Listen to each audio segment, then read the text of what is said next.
Out of Palmer for the first time, and it is the Porsches at the front. It's Tim Harvey that leads the way. In second is Joe Osborne. Michael Caine sits down third, being challenged by Richard Westbrook. He has to go defensive under break. In fifth position is Alex Bunker in the first non-Porsches. He's in the Nissan.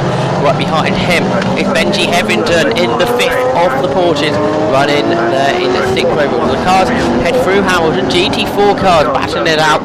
Damage from the Mazda. You can see the car smoking there as they exited Agostini. Meanwhile, the leaders exit Oggies down to Williams, who will go on onto the back straight for the first time. GT4 cars entering Oggies now then. Williams onto the in 10th place. And it's the same order at the front. It is still Tim Harvey, the 1992 British Touring Car Champion, that leads from Joe Osborne there in second. Michael Caine in third, started racing here at Snetterton 18 years ago in a Volkswagen Vento, and now he's racing a Porsche 997 as he battles with Porsche Works driver Richard Westbrook.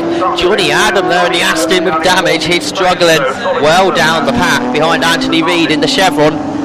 GT4 battle is on between George Murrells and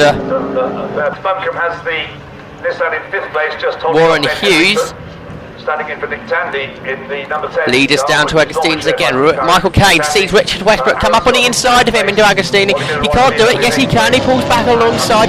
The two cars rubbing, and Michael Caine goes off the road. The car rotates on the grass, spins back across the track. Everybody managed to avoid him, and Michael Caine has been dropped almost all the way down the GT3 pack.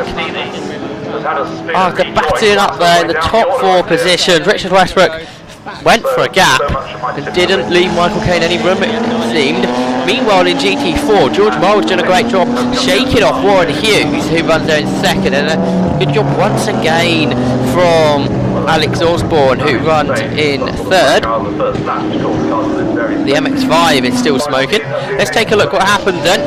Westbrook alongside Michael Caine. He just doesn't give him any room to exit the corner, forcing Michael Caine onto the grass. And then, of course, the rain we've had this weekend, the very wet grass. Michael Caine's car rotated the rest of the motor-based car. So it's 1, 2, 3 now for track speed. They rocket down into Agostini. It's still Harvey that leads Osborne. Now Westbrook the next one. Alex Bunkum, a great drive from him in the Nissan. He runs for Benji Hevington just ahead of Alan Scott and Ollie Milroy. So coming down into Agostini's here. The Lamborghini just ahead of the Ferrari. That is Harry Potchek in his second only British GT race, just ahead of Adam Wilcox in the elderly now Ferrari 430. The McLaren slowing the race one winner here from Snetterton. Its first ever British GT race in problems. Matt Bell looks like he'll be heading for the pits. We're hearing brake problems like they started to suffer in race one, but that didn't come to anything. This time it has. Great battle at the back between the Mazda, Aston and Ginetta in GT4, and Richard Westbrook closes in his two teammates in front. So 3 track speed cars dominating this race. Now they got rid of Michael Caine's motor-based machine. Westbrook late on the brakes again. The battle on for 5th though, just about. Aaron Scott's gone through. Aaron Scott ahead of Benji Hevington. Michael Caine's joined this battle. He's battling this out with Matt Griffin in the M-Tech car. Just in front of them is the BMW Z4 of Ollie Milroy. You can see that Aaron Scott pulling away from Benji Hevington. Benji Hevington, the first time he's drove the Porsche 997. As previously this year he's been in the Nissan with his brother Freddie.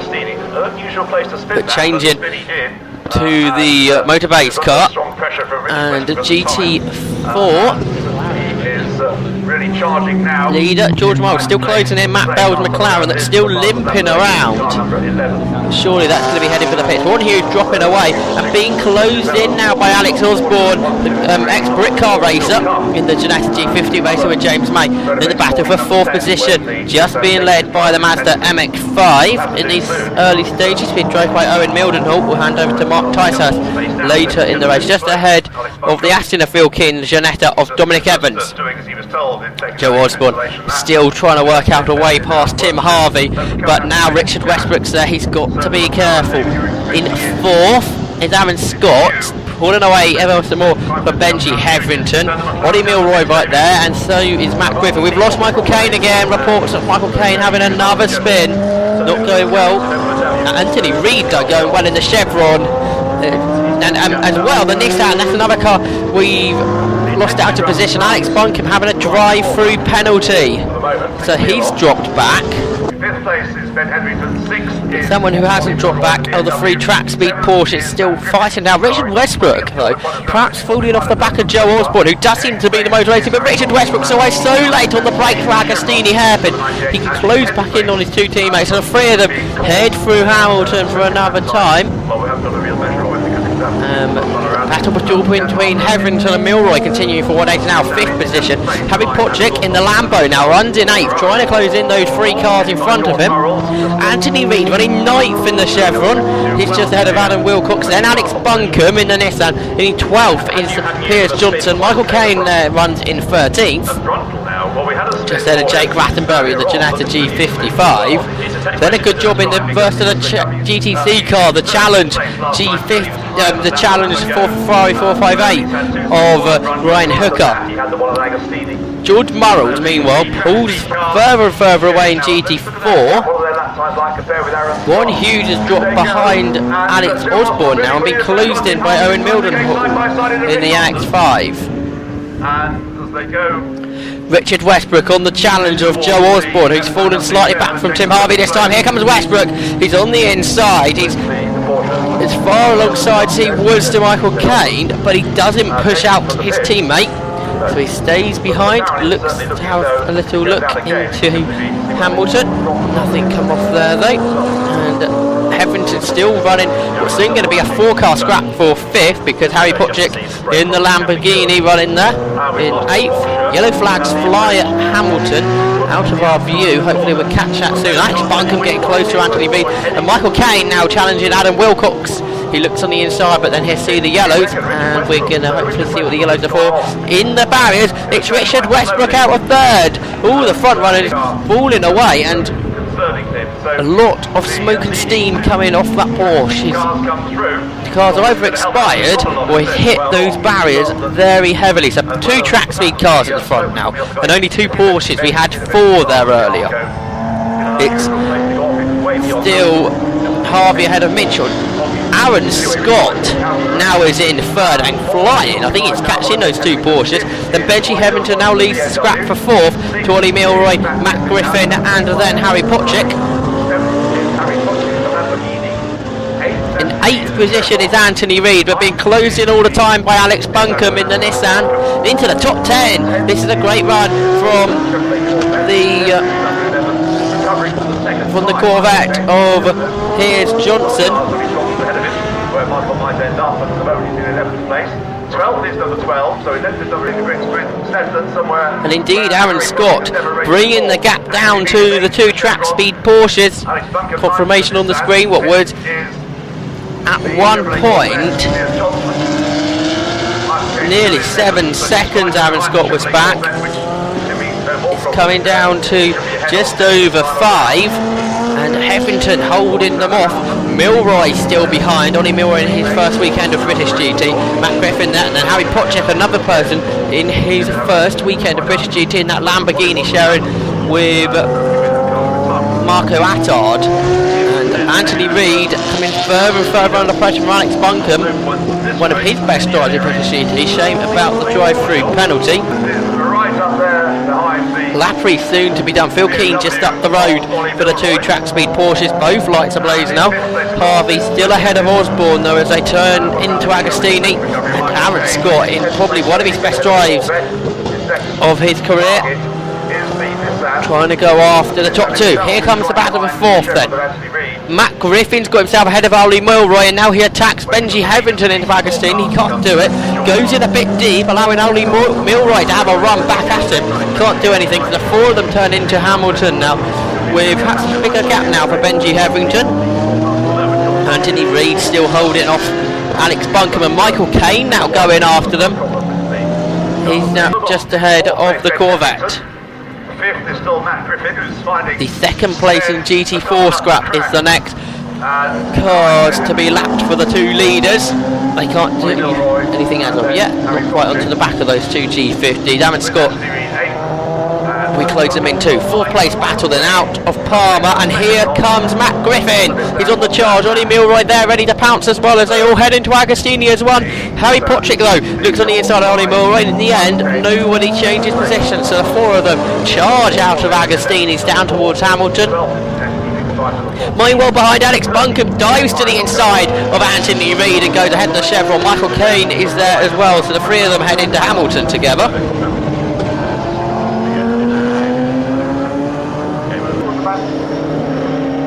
Harry Potrick having a good go at Ollie Milroy. They've just left Phil Keener. Harry Potrick making the traffic work to his advantage there. He makes his way up to 6th then.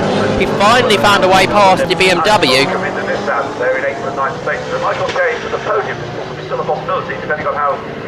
Second place battle between Alex Osborne and Warren Hughes continues in GT4. Meanwhile, Matt Griffin under lots of pressure from the Lamborghini. If Harry Potrick tries to go right around the outside, runs out of road do, so they can continue, and Warren Hughes actually gained the position in GT4. Tim Harvey still leads GT3 though from Joe Osborne. They head out of Agostini, and the battle for fourth all splitting up. Benji Hamilton managed to pull away now from Harry Potrick. Matt Griffin there in 6th, and Ollie Milroy in 7th, and Anthony Reid back up to 8th as Alex Buncombe's made a pit stop. Westy decided that he didn't like the side of the car. So again, turning for Agostini, Tim Harvey still holding off Joe Osborne. The two Porsche 997, the two track speed cars cannot be separated in this race. Although they went out of the pit more or less together. John Dillon in the stops has got himself ahead of the 32 Porsche, now in the hands of Steve Tandy, taken over from Joe Osborne, but Tandy looks quicker than John Dillon at this stage as they turn into Hamilton. Benji Hetherington's handed over to handed over to Steve Parrish, and he's under all sorts of pressure from Alistair McKay that took over from Ollie Milroy. And now in the battle for second it's all changed because Steve Tandy has worked his way ahead of the Ferrari of John Dillon. Here comes Jan Mulderer in the Nissan. McCaig still hasn't found his way past Steve Parrish, so the three of them all together in the Nissan flying. The GT Academy winner, Jan Mulderer, is pushing for the front in the Nissan as he's right behind the BMW now. Daniel Perfettu taken over from Michael Caine, challenging Ron Johnson in the Corvette. He's taken over from Piers Johnson. The Challenge 458 makes his way ahead of the GT3 car. Duncan Cameron in problems as he gets overtaken by Gary Eastwood. We're hearing brake troubles for the 458. Change for the lead after a couple of problematic laps for the 33 car of John Mitchell, who's taken over from Tim Harvey. So we have a new race leader, Steve Tandy and Joe Osborne at the front, but they're being closed in by the Nissan that's worked its way up to third ahead of John Dillon. Now it is Jan Mulderer flying in the Nissan GTR. Marco Attard makes contact with the little Mazda of Mark Ticehurst, and Marco Attard's contact seems to have taken the Lamborghini out of gear, and it isn't going anywhere fast. James May locking up nastily in the Ginetta G50 in GT4. That car has dropped back to something like 5th in class. Jan Mulderer continuing his charge after the top two track speed cars. Up to 4th now though for Alistair McCaig. He's worked his way ahead of Steve Parrish, as has Dan Perfetti, but there's the 21 car, Duncan Cameron. We are hearing almost no brakes now. Lamborghini here stopped on the back straight, so that'll be a retirement for Marco Attard and Harry Potrick. The two Porsches still together on the penultimate lap of the race now. we think. The hour coming towards the end. Questions of team orders in the pit lane. Is that why John Minshaw slowed and Steve Tandy took the lead? And Jan Mardenborough, well, he's not worrying about that. He's going after 2. And again, James May, perhaps a problem with that G50, looks up once again, just ahead of Dominic Evans. In fact, sorry, Zoe Wenham, I should say now. That's the battle for 4th in GT4. Battle on for 2nd on the last lap. Jan Mardenborough has closed in on John Minshaw. The Nissan flying. Can he find a way past the Porsche? Last time it was a Nissan being closed by the Aston at Brands, where the Nissan just held on. Now it's Jan Mardenborough that will be challenging on the last lap as they head down towards Oggie's John Minshaw. In what will be about a minute and a half race in the second half of this lap now. The two cars lights ablaze down the Bentley straight. The Porsche at the moment just ahead of the Nissan. And problems for the Ginetta G55. That's limping home. That is the car of Ian Stinton, who's taken over from Jake Rattenberry. And here are your results then. Steve Tandy and Joe Osborne, your winners, to John Minshaw and Tim Harvey. Then Jan Mardenborough and Alex Buncombe. The three of them only separated by 2 seconds. While in GT4 the win went to Warren Hughes.